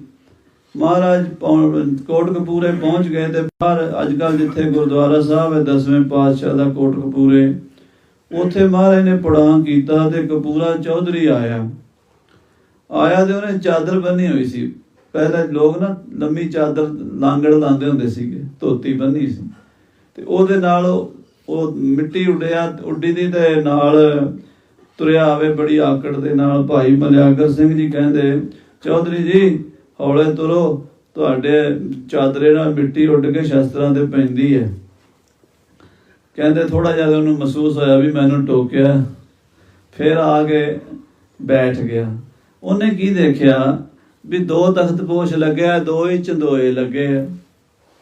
ਇੱਕ ਚੰਦੋਏ ਦੇ ਥੱਲੇ ਮਹਾਰਾਜ 10ਵੇਂ ਪਾਤਸ਼ਾਹ ਸ੍ਰੀ ਗੁਰੂ ਗੋਬਿੰਦ ਸਿੰਘ ਸਾਹਿਬ ਜੀ ਦੇ ਸ਼ਸਤਰ ਵਿਰਾਜਮਾਨ, ਬਹੁਤ ਸਾਰੇ ਸ਼ਸਤਰ ਏਦਾਂ ਸਜਾਏ ਹੋਏ ਤਖਤ ਦੇ ਉੱਤੇ। ਚੰਦੋਆ ਲੱਗਾ, ਸਿੰਘ ਚੌਰ ਕਰਦਾ ਸ਼ਸਤਰਾਂ ਤੇ। ਦੂਜੇ ਤਖਤ ਤੇ ਮਹਾਰਾਜ 10ਵੇਂ ਪਾਤਸ਼ਾਹ ਬੈਠੇ ਆ, ਉਦੋਂ ਉਹਨਾਂ ਉੱਤੇ ਵੀ ਚੌਰ ਹੋ ਰਿਹਾ ਤੇ ਚੰਦੋਆ ਲੱਗਾ। ਉਹ ਜਿਹੜਾ ਕਪੂਰਾ ਸੀ ਉਹ ਵੇਖਦਾ ਰਿਹਾ ਹੈਰਾਨ ਹੋ ਕੇ, ਤੇ ਕੁਝ ਮਿੰਟਾਂ ਬਾਅਦ ਉਹਨੇ ਸਵਾਲ ਕੀਤਾ। ਸ੍ਰੀ ਗੁਰੂ ਪ੍ਰਤਾਪ ਸੂਰਜ ਗ੍ਰੰਥ ਵਿੱਚ ਭਾਈ ਸਾਹਿਬ ਸੰਤੋਖ ਸਿੰਘ ਜੀ ਨੇ ਕਥਾ ਲਿਖੀ ਹੈ। ਕਹਿਣ ਲੱਗਾ, ਮਹਾਰਾਜ ਜੀ ਇਹ ਤਾਂ ਮੈਨੂੰ ਸਮਝ ਆਉਂਦੀ ਹੈ ਵੀ ਤੁਹਾਡੇ ਸਿਰ ਤੇ ਚੌਰ ਹੋਣਾ ਚਾਹੀਦਾ, ਤੁਹਾਡੇ ਸੀਸ ਉੱਤੇ ਚੰਦੋਆ ਵੀ ਲੱਗਣਾ ਚਾਹੀਦਾ, ਕਿਉਂਕਿ ਤੁਸੀਂ ਸਾਡੇ ਗੁਰੂ ਹੋ, ਅਸੀਂ ਤੁਹਾਡਾ ਸਤਿਕਾਰ ਕਰਦੇ ਹਾਂ। ਗੁਰੂਆਂ ਦੇ ਸਿਰ ਤੇ ਚੰਦੋਆ ਹੁੰਦਾ, ਗੁਰੂਆਂ ਦੇ ਸਿਰ ਤੇ ਚੌਰ ਹੁੰਦਾ। ਪਰ ਮਹਾਰਾਜ ਇਹ ਮੈਂ ਨਹੀਂ ਸਮਝ ਸਕਿਆ ਵੀ ਲੋਹੇ ਦੇ ਬਣੇ ਹੋਏ ਹਥਿਆਰਾਂ ਉੱਤੇ, ਸ਼ਸਤਰਾਂ ਉੱਤੇ ਕਿਉਂ ਚੌਰ ਹੋ ਰਿਹਾ, ਇਹਨਾਂ ਉੱਤੇ ਕਿਉਂ ਚੰਦੋਆ ਲਾਇਆ ਹੋਇਆ, ਇਹ ਕਿਉਂ ਕਰ ਰਹੇ ਹੋ ਮਹਾਰਾਜ ਮਰਜ਼ਾਦਾ। ਸਤਿਗੁਰੂ ਕਹਿਣ ਲੱਗੇ, ਚੌਧਰੀ ਇਹ ਦੱਸ ਵੀ ਸਾਡੇ ਸਿਰ ਤੇ ਚੌਰ ਕਿਉਂ ਕਰਦੇ ਹੋ, ਸਾਡੇ ਸਿਰ ਤੇ ਚੰਦੋਆ ਕਿਉਂ ਲਾਉਂਦੇ ਹੋ। ਕਹਿੰਦਾ, ਮਹਾਰਾਜ ਤੁਸੀਂ ਸਾਡੇ ਗੁਰੂ ਹੋ ਨਾ, ਇਸ ਕਰਕੇ ਤੁਹਾਡੇ ਸੀਸ ਤੇ ਚੰਦੋਆ ਲਾਉਂਦੇ ਆ। ਮਹਾਰਾਜ ਕਹਿੰਦੇ, ਇਹ ਸ਼ਸਤਰ ਸਾਡੇ ਗੁਰੂ ਹਨ, ਅਸੀਂ ਇਹਨਾਂ ਦੇ ਸੀਸ ਤੇ ਚੌਰ ਕਰਦੇ ਆ, ਇਹਨਾਂ ਦੇ ਸੀਸ ਤੇ ਚੰਦੋਆ ਲਾਉਂਦੇ ਆ। ਸਾਰੇ ਤਖਤ ਸਾਹਿਬਾਂ ਉੱਤੇ ਤੁਸੀਂ ਦਰਸ਼ਨ ਕਰੋ, ਸ਼ਸਤਰਾਂ ਦਾ ਪ੍ਰਕਾਸ਼ ਹੈ। ਕਿ ਅਕਾਲ ਤਖਤ ਸਾਹਿਬ ਤੇ ਵੀ, ਸ੍ਰੀ ਗੁਰੂ ਗ੍ਰੰਥ ਸਾਹਿਬ ਹਰਿਮੰਦਰ ਸਾਹਿਬ ਦੇ ਵਿੱਚ ਵੀ ਸ਼ਸਤਰ ਹੈ। ਇੱਕ ਕਿਰਪਾਨ ਰੱਖੀ ਗੁਰੂ ਗ੍ਰੰਥ ਸਾਹਿਬ ਦੇ ਸਾਹਮਣੇ, ਕਦੀ ਇਸ ਗੱਲ ਨੂੰ ਨੋਟ ਕਰਨਾ। ਸ੍ਰੀ ਗੁਰੂ ਗ੍ਰੰਥ ਸਾਹਿਬ ਉੱਚੇ ਹਨ ਤੇ ਕਿਰਪਾਨ ਥੱਲੇ ਮਹਾਰਾਜ ਦੇ ਚਰਨਾਂ ਵਿੱਚ ਹੈ। ਉਹ ਇਸ ਗੱਲ ਦਾ ਪ੍ਰਤੀਕ ਹੈ ਵੀ ਹਰਿਮੰਦਰ ਸਾਹਿਬ ਭਗਤੀ ਦਾ ਕੇਂਦਰ ਹੈ, ਸ਼ਕਤੀ ਚਰਨਾਂ ਵਿੱਚ ਹੈ। ਆਖੋ ਸ੍ਰੀ ਵਾਹਿਗੁਰੂ। ਸ਼ਕਤੀ ਮਾਨੇ ਪਾਵਰ, ਪਾਵਰ ਤੋਂ ਬਿਨਾਂ ਦੁਨੀਆ ਦਾ ਕੋਈ ਕੰਮ ਨਹੀਂ ਹੋ ਸਕਦਾ। ਸ਼ਕਤੀ ਤੋਂ ਬਿਨਾਂ ਨਾ ਅਸੀਂ ਬੋਲ ਸਕਦੇ ਹਾਂ। ਜੇ ਬੋਲਣ ਦੀ ਸ਼ਕਤੀ ਹੋਵੇ ਤਾਂ ਬੋਲਾਂਗੇ, ਸੁਣਨ ਦੀ ਸ਼ਕਤੀ ਹੋਵੇ ਕੰਨਾਂ 'ਚ ਤੇ ਸੁਣਾਂਗੇ, ਅੱਖਾਂ 'ਚ ਦੇਖਣ ਦੀ ਸ਼ਕਤੀ ਹੋਵੇ ਤੇ ਦੇਖਾਂਗੇ, ਪੈਰਾਂ 'ਚ ਤੁਰਨ ਦੀ ਸ਼ਕਤੀ ਹੋਵੇ ਤੇ ਤੁਰਾਂਗੇ, ਹੱਥਾਂ 'ਚ ਪਕੜਨ ਦੀ ਸ਼ਕਤੀ ਹੋਵੇ ਤੇ ਪਕੜਾਂਗੇ। ਇੱਕ ਬੜੇ ਮਹਾਨ ਵਿਦਵਾਨ ਹੋਏ ਨੇ ਹਿੰਦੂ ਧਰਮ ਦੇ ਵਿੱਚ, ਬਹੁਤ ਵੱਡਾ ਉਹਨਾਂ ਦਾ ਰੁਤਬਾ ਹੈ। ਆਦਿ ਗੁਰੂ ਸ਼ੰਕਰਾਚਾਰਿਆ ਜੀ, ਜਿਨ੍ਹਾਂ ਨੇ ਵੇਦਾਂਤ ਮਤ ਦਾ ਪ੍ਰਚਾਰ ਕੀਤਾ, ਅਦਵੈਤ ਦਾ। ਆਦਿ ਗੁਰੂ ਸ਼ੰਕਰਾਚਾਰਿਆ ਜੀ ਨੇ ਹਿੰਦੁਸਤਾਨ ਵਿੱਚ 4 ਮੱਠ ਵੱਡੇ ਕਾਇਮ ਕੀਤੇ ਹੈ। ਜਿਵੇਂ ਸਾਡੇ 4 ਤਖਤ ਨੇ ਨਾ, ਉਹਨਾਂ ਦੇ 4 ਮੱਠ ਕਾਇਮ ਕੀਤੇ। ਔਰ ਉਹ ਪਹਿਲੀ ਅਵਸਥਾ ਵਿੱਚ ਸ਼ਕਤੀ ਦਾ ਖੰਡਨ ਕਰਿਆ ਕਰਦੇ ਸਨ। ਸ਼ਕਤੀ ਨੂੰ ਮੰਨਦੇ, ਕਹਿੰਦੇ ਸ਼ਕਤੀ ਕੋਈ ਨਹੀਂ, ਬਸ ਇੱਕੋ ਬ੍ਰਹਮ ਹੀ ਹੈ, ਸ਼ਕਤੀ ਨਹੀਂ ਹੈ। शक्ति मैंने एनर्जी, पावर। आ साध संगत जी पखे बिजली सारा कुछ चल रहा, जे इलैक्ट्रिक पावर ना होवे, बिजली ना होवे ते ना बल्ब चले, ना ट्यूबा, ना आ लाउड स्पीकर चले, ना पखा चले, ना कूलर चले, ना फ्रिज चले ते ना कोई होर मशीन चले। ये पावर नाल चलते ने। आखो श्री वाहिगुरू। वो आदि गुरु शंकराचार्य कहते भी शक्ति कोई नहीं। शक्ति का प्रचार ज़्यादा सीगा पहाड़ां दे विच, श्रीनगर वाल, जम्मू कश्मीर वाल। आदि गुरु शंकराचार्य जी श्रीनगर गए भी, मैं उत्थों दे पंडितां नाल चर्चा करके शक्ति का खंडन करांगा ते उन्हां नूं मनावांगा भी शक्ति की पूजा छड्ड दिओ। शक्ति का खंडन करन लई गए, पर उत्थे जाके पेट खराब हो गया, मरोड़ लग गए, शरीर कमजोर हो गया। कमजोर हो गया, इन्ना कमजोर हो गया भी लम्मे पै गए, उठिया नहीं जाता, शरीर दे च बल नहीं। 4 साल की एक लड़की आई, बाबा कहाँ से आए हैं? कहने लगा मैं दक्षिण भारत से आया हूँ। यहाँ किस लिए आए हो? शक्ति का खंडन करने के लिए आया हूँ। वो कहते फिर उठो और शक्ति का खंडन क्यों नहीं करते? करो। कहता शरीर में शक्ति नहीं है उठने की। वो बोली, कहती जिस शक्ति के बिना आप खड़े नहीं हो सकते और शक्ति का खंडन करने के लिए भी शक्ति चाहिए। समझ आई? भी शक्ति का खंडन करने के लिए भी शक्ति चाहिए, उसी का ही खंडन करते हो जिसके बिना आप खड़े नहीं हो सकते। प्रथम भगवती सिमर कै गुरु नानक लई ध्याए। पहला इस करके याद किया। ਇਹ ਕਈ ਕਹਿੰਦੇ ਕੋਈ ਦੇਵੀ ਨੂੰ ਕਿਹਾ ਜੀ, ਉਹਨੂੰ ਕਿਹਾ ਨਹੀਂ, ਅਕਾਲ ਪੁਰਖ ਦੀ ਪਾਵਰ ਨੂੰ ਇੱਥੇ ਭਗਵਤੀ ਕਿਹਾ, ਅਕਾਲ ਪੁਰਖ ਦੀ એનર્ਜੀ ਨੂੰ ਸ਼ਕਤੀ ਕਿਹਾ, ਉਹਨੂੰ ਭਗਵਤੀ ਕਿਹਾ। ਪ੍ਰਥਮ ਭਗਵਤੀ ਸਿਮਰ ਕੈ। ਉਸ ਭਗਵਤੀ ਨੇ ਸਾਰੀਆਂ ਸ਼ਕਤੀਆਂ ਪੈਦਾ ਕੀਤੀਆਂ ਨੇ। ਤੈਹੀ ਦੁਰਗਾ ਸਾਜ ਕੇ ਦੈਂਤਾਂ ਦਾ ਨਾਸ ਕਰਾਇਆ, ਤੈਥੋਂ ਹੀ ਬਲ ਰਾਮ ਲੈ ਨਾਲ ਬਾਣਾ ਦੈ ਸਰਕਾਇਆ, ਤੈਥੋਂ ਹੀ ਬਲ ਕ੍ਰਿਸ਼ਨ ਲੈ ਕੰਸ ਕੇਸੀ ਪਕੜ ਗਿਰਾਇਆ। सब तो वड्डा ते तू है। वो मां भी है, वो प्यो भी है। नमो लोक माता जाप साहब पढ़ते हैं। सारी दुनिया दी मां है, कृपा करी हम पर जग माता, ग्रंथ करा पूर्ण सुभराता। परमेश्वर वाहिगुरु मां भी है, वाहिगुरु प्यो भी है। तू मेरा पिता, तू है मेरा माता। मां भी है ते प्यो भी है। आपे पुरख आपे ही नारी, आपे पुरख आपे ही नारी। आप ही पुरख बने, आप ही नारी बने, आप ही प्यो बने, आप ही मां बने। तो शक्ति तो बिना ते शक्ति का खंडन भी नहीं हो सकता। फिर शक्ति का खंडन किवें होवेगा? आखो श्री वाहिगुरू। सारा उस पावर दे हाथ। गुरु गोबिंद सिंह सच्चे पातशाह जी महाराज ने उत्थे कोटकपूरे दे चौधरी नूं समझाया भी ये शक्ति जिहड़ी है ना, अकाल पुरख दी पावर, ਇਹ ਸਾਨੂੰ ਅਕਾਲ ਪੁਰਖ ਨੇ ਦਿੱਤੀ ਸ਼ਸਤਰਾਂ ਦੇ ਰੂਪ ਵਿੱਚ। ਸ਼ਸਤਰਨ ਕੇ ਅਧੀਨ ਹੈ ਰਾਜ, ਜੋ ਨਾ ਧਰੈ ਤਿਸ ਬਿਗੜੈ ਕਾਜ। ਜਾਂ ਤੇ ਸਰਬ ਖਾਲਸਾ ਸੁਨੀਐ, ਆਯੁਧ ਧਰਵੇ ਉੱਤਮ ਗੁਨੀਐ। ਜਬ ਹਮਰੇ ਦਰਸ਼ਨ ਕੋ ਆਵੋ, ਬਨ ਸੁਚੇਤ ਤਨ ਸ਼ਸਤਰ ਸਜਾਵੋ। ਕਮਰ ਕਸਾ ਕਰ ਦਿਓ ਦਿਖਾਈ, ਹਮਰੀ ਖੁਸ਼ੀ ਹੋਏ ਅਧਿਕਾਈ। ਜੇ ਤੁਸੀਂ ਸ਼ਸਤਰਾਂ ਦੀ ਇਦਾਂ ਪੂਜਾ ਕਰੋਗੇ, ਸ਼ਸਤਰਾਂ ਨਾਲ ਜੁੜੇ ਰਹੋਗੇ, ਸ਼ਸਤਰਾਂ ਦਾ ਸਤਿਕਾਰ, ਤੁਹਾਡਾ ਬੋਲਬਾਲਾ ਰਹੇਗਾ। ਖਾਲਸਾ ਸ਼ਸਤਰਾਂ ਦੀ ਤਖਤਾਂ ਦੇ ਉੱਤੇ ਇਦਾਂ ਹੀ ਪੂਜਾ ਕਰਦਾ ਸੀ। ਸਾਰੇ ਸਥਾਨਾਂ 'ਤੇ ਹੁੰਦੀ ਸੀ। ਗੁਰੂ ਘਰਾਂ ਵਿੱਚ ਵੀ ਸ਼ਸਤਰ ਰੱਖੇ ਸਨ। ਪਰ ਸਾਧ ਸੰਗਤ ਜੀ ਜਦੋਂ ਅੰਗਰੇਜ਼ਾਂ ਦਾ ਰਾਜ ਆਇਆ, ਉਹਨਾਂ ਨੇ ਸਾਰੀ ਮਰਜ਼ਾਦਾ ਬਦਲ ਦਿੱਤੀ। ਸਾਡੇ ਅੰਦਰ ਇਹੋ ਜਿਹੇ ਵਿਚਾਰ ਪੈਦਾ ਕਰਤੇ ਵੀ ਗੁਰੂ ਕੀ ਬਾਣੀ ਤੋਂ ਵੀ, 10ਵੇਂ ਪਾਤਸ਼ਾਹ ਦੀ ਬਾਣੀ ਤੋਂ ਵੀ ਸਾਨੂੰ ਬੇਮੁਖ ਕਰ ਦਿੱਤਾ, ਔਰ ਮਹਾਰਾਜ ਦੇ ਸ਼ਸਤਰਾਂ ਤੋਂ ਵੀ ਸਾਨੂੰ ਰਹਿਤ ਕਰ ਦਿੱਤਾ ਕਿ ਸ਼ਸਤਰ ਰੱਖੋ ਹੀ ਨਾ। ਜੇ ਸ਼ਸਤਰ ਕੋਈ ਸਿੰਘ ਲੈ ਕੇ ਤੁਰੇ, ਉਹਨੂੰ ਮਖੌਲ ਕਰਦੇ, ਉਹ ਐਡੀ ਕਿਰਪਾਨ ਪਾਈ ਫਿਰਦਾ, ਇਹਦੀ ਕੀ ਲੋੜ ਆ, ਉਹ ਇੰਨਾ ਭਾਰ ਚੁੱਕਿਆ, ਤੂੰ ਕਿਉਂ ਚੁੱਕਿਆ ਹੋਇਆ।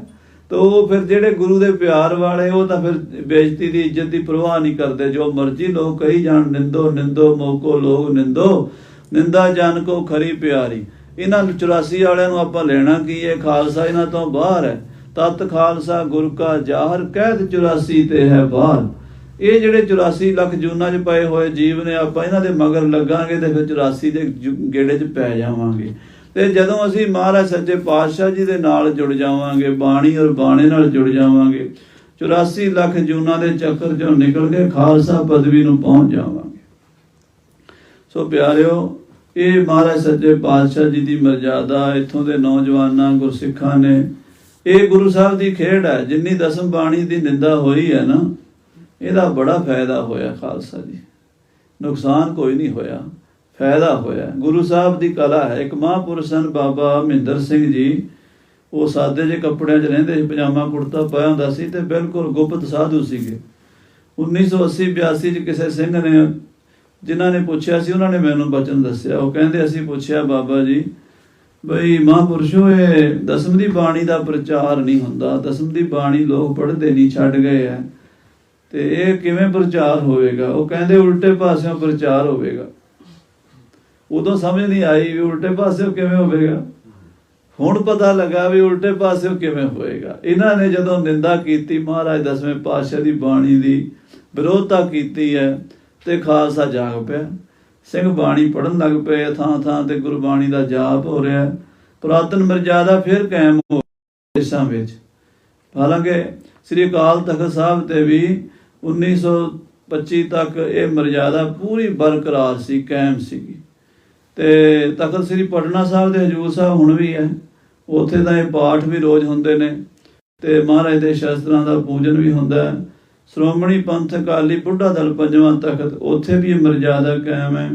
ਨਿਹੰਗ ਸਿੰਘਾਂ ਦੇ ਸਾਰੇ ਦਲਾਂ, ਤਰਨਾ ਦਲ, ਬਾਬਾ ਬਿਧੀ ਚੰਦ ਸਾਹਿਬ ਜੀ, ਹੋਰ ਸਾਰੀਆਂ ਸੰਪਰਦਾਵਾਂ ਵਿੱਚ ਵੀ ਕਾਇਮ ਹੈ।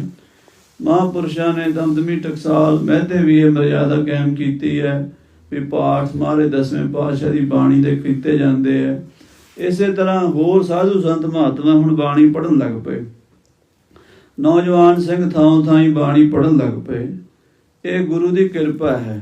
ਕਦੀ ਵੀ ਕਿਸੇ ਵਿਰੋਧੀ ਦਾ ਨਾ ਸਾਨੂੰ ਨਿਰਾਦਰ ਨਹੀਂ ਕਰਨਾ, ਜੇ ਧੰਨਵਾਦ ਕਰਨਾ ਚਾਹੀਦਾ। ਭਾਈ ਵਾਰ ਤੁਸੀਂ ਵਿਰੋਧ ਕਰੋ, ਕਰੀ ਜਾਓ, ਜਿੰਨਾ ਤੁਸੀਂ ਵਿਰੋਧ ਕਰੋਗੇ ਉਹਨਾਂ ਮਹਾਰਾਜ ਦੀ ਬਾਣੀ ਦਾ ਬੋਲਬਾਲਾ ਹੋ ਜਾਏਗਾ, ਉਹਨਾਂ ਪ੍ਰਚਾਰ ਹੋ ਜਾਏਗਾ, ਉਹਨਾਂ ਸਿੰਘ ਤਿਆਰ ਪਰ ਤਿਆਰ ਹੋ ਜਾਣਗੇ, ਸ਼ਸਤਰ ਧਾਰੀ ਹੋ ਜਾਣਗੇ, ਬਾਣੀ ਬਾਣੇ ਦੇ ਧਾਰਨੀ ਹੋ ਜਾਣਗੇ। ਸਾਹਿਬ ਸ੍ਰੀ ਗੁਰੂ ਗੋਬਿੰਦ ਸਿੰਘ ਮਹਾਰਾਜ ਬਾਜਾਂ ਵਾਲੀ ਸਰਕਾਰ ਦੀ ਇਹ ਬੇਅੰਤ ਵੱਡੀ ਬਖਸ਼ਿਸ਼ ਹੈ ਜੀ। ਸੋ ਸਤਿਗੁਰਾਂ ਨੇ ਇਹ ਮਰਿਆਦਾ ਕਾਇਮ ਕੀਤੀ ਸੀ। ਹਿੰਦੂ ਮਤ ਦੇ ਲੋਕ ਜਿਹੜੇ ਦੁਸ਼ਹਿਰੇ ਦੇ ਦਿਨਾਂ 'ਚ ਰਾਵਣ ਨੂੰ ਹੀ ਫੂਕ ਛੱਡਦੇ ਸਨ ਜਾਂ ਜਗਰਾਤੇ ਕਰ ਛੱਡਦੇ ਸਨ, ਉਹਨਾਂ ਨੂੰ ਨਵੀਂ ਦਿਸ਼ਾ ਦਿੱਤੀ ਵੀ ਭਾਈ ਇੱਦਾਂ ਨਹੀਂ ਗੱਲ ਬਣਨੀ, ਤੁਸੀਂ ਸ਼ਸਤਰਧਾਰੀ ਹੋਵੋ, ਸ਼ਸਤਰਾਂ ਦਾ ਸਤਿਕਾਰ ਕਰੋ। ਅਕਾਲ ਪੁਰਖ ਦੀ ਸ਼ਕਤੀ ਆਦਿ ਭਵਾਨੀ, ਸ਼੍ਰੀ ਮਾਇਆ ਜਾਂ ਕੋ ਨਾਮ, ਇਸ ਬਿਨ ਸਰੇ ਨਾ ਇੱਕ ਛਿਨ ਪੂਰਨ ਹੋਤ ਨਾ ਕਾਮ। ਇਹ ਆਦਿ ਸ਼ਕਤੀ ਹੈ ਮਹਾਰਾਜ ਸੱਚੇ ਪਾਤਸ਼ਾਹ ਦੀ ਪ੍ਰਥਮ ਭਗਉਤੀ ਸਿਮਰਕ ਹੈ। ਇਹਦਾ ਸਿਮਰਨ ਕਰਨਾ ਹੈ। ਅਕਾਲ ਪੁਰਖ ਤੋਂ ਵੱਖਰਾ ਨਹੀਂ ਹੈ। ਕਿਸੇ ਪਹਿਲਵਾਨ ਦੀ, ਕਿਸੇ ਪਹਿਲਵਾਨ ਦੀ ਤਾਕਤ ਪਹਿਲਵਾਨ ਤੋਂ ਵੱਖਰੀ ਨਹੀਂ ਹੁੰਦੀ। ਕਿਸੇ ਬਲਵਾਨ ਦੀ, ਕਿਸੇ ਤਾਕਤਵਰ ਦੀ ਤਾਕਤ ਤਾਕਤਵਰ ਤੋਂ ਵੱਖਰੀ ਥੋੜਾ। ਤਾਕਤ ਨਾਲ ਹੀ ਉਹ ਸ੍ਰੀਮਾਨ ਸੰਤ ਗਿਆਨੀ ਗੁਰਬਚਨ ਸਿੰਘ ਜੀ ਖਾਲਸਾ ਭਿੰਡਰਾਂ ਵਾਲਿਆਂ ਦੇ ਪੁਰਾਣੇ ਜਿਹੜੇ ਵਿਦਿਆਰਥੀ ਹੋਏ, ਉਹਨਾਂ ਵਿੱਚੋਂ ਗਿਆਨੀ ਅਜੀਤ ਸਿੰਘ ਜੀ ਪਟਨਾ ਸਾਹਿਬ ਵਾਲੇ ਹੋਏ, ਨੇਤਰਹੀਣ ਸਨ। ਮਾਂ ਨੇ ਬੜੀ ਕਲਾ ਵਰਤਾਈ। ਗਿਆਨੀ ਗੁਰਬਚਨ ਸਿੰਘ ਜੀ ਨੇ 4 ਬਲਾਈਂਡ ਸੂਰਮੇ ਸਿੰਘ ਪੜ੍ਹਾਏ ਸਨ, ਜਿਨ੍ਹਾਂ ਨੂੰ ਦਿਖਦਾ ਨਹੀਂ ਸੀ, ਜਨਮ ਜਾਤ ਨੇਤਰਹੀਣ ਸਨ। ਉਹਨਾਂ ਵਿੱਚੋਂ ਗਿਆਨੀ ਅਜੀਤ ਸਿੰਘ ਜੀ ਪਟਨਾ ਸਾਹਿਬ ਵਾਲੇ ਵੀ ਸਨ। ਦਾਸ ਉਹਨਾਂ ਨੂੰ ਬਹੁਤ ਪ੍ਰੇਮ ਨਾਲ ਮਿਲਦਾ ਹੁੰਦਾ ਸੀ ਪਟਨਾ ਸਾਹਿਬ, ਕਿਉਂਕਿ ਉਹਨਾਂ ਦੇ ਵਿਦਿਆਰਥੀ ਗਿਆਨੀ ਅਮਰਜੀਤ ਸਿੰਘ ਜੀ ਹਜੂਰ ਸਾਹਿਬ ਕਥਾ ਕਰਿਆ ਕਰਦੇ ਸਨ। ਪਿੱਛੇ 3 ਸਾਲ ਹੋ ਗਏ ਉਹਨਾਂ ਦਾ ਫਰੀਦਕੋਟ ਐਕਸੀਡੈਂਟ ਹੋਇਆ, ਚੜ੍ਹਾਈ ਕਰ ਗਏ। ਹਰਿਮੰਦਰ ਸਾਹਿਬ ਤੋਂ ਕਥਾ ਕਰਕੇ ਆਏ ਤੇ ਉੱਥੇ ਚੜ੍ਹਾਈ ਕਰਕੇ ਐਕਸੀਡੈਂਟ ਵਿੱਚ, ਤੁਸੀਂ ਜਾਣਦੇ ਹੋ ਸਾਰੇ।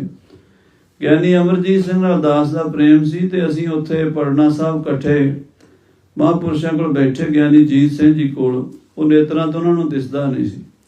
60 ਸਾਲ ਉਹਨਾਂ ਨੇ ਪਟਨਾ ਸਾਹਿਬ ਤੇ ਪੌਂਡਾ ਸਾਹਿਬ ਆਦਿ ਸਥਾਨਾਂ ਤੇ ਕਥਾ ਦੀ ਸੇਵਾ ਕੀਤੀ। ਵੱਡੇ ਸੰਤਾਂ ਨੇ ਆਪ ਉਹਨਾਂ ਦਾ ਪਹਿਰਾ ਲਾਇਆ ਸੀ ਪਟਨਾ ਸਾਹਿਬ, ਗਿਆਨੀ ਗੁਰਬਚਨ ਸਿੰਘ ਜੀ ਨੇ।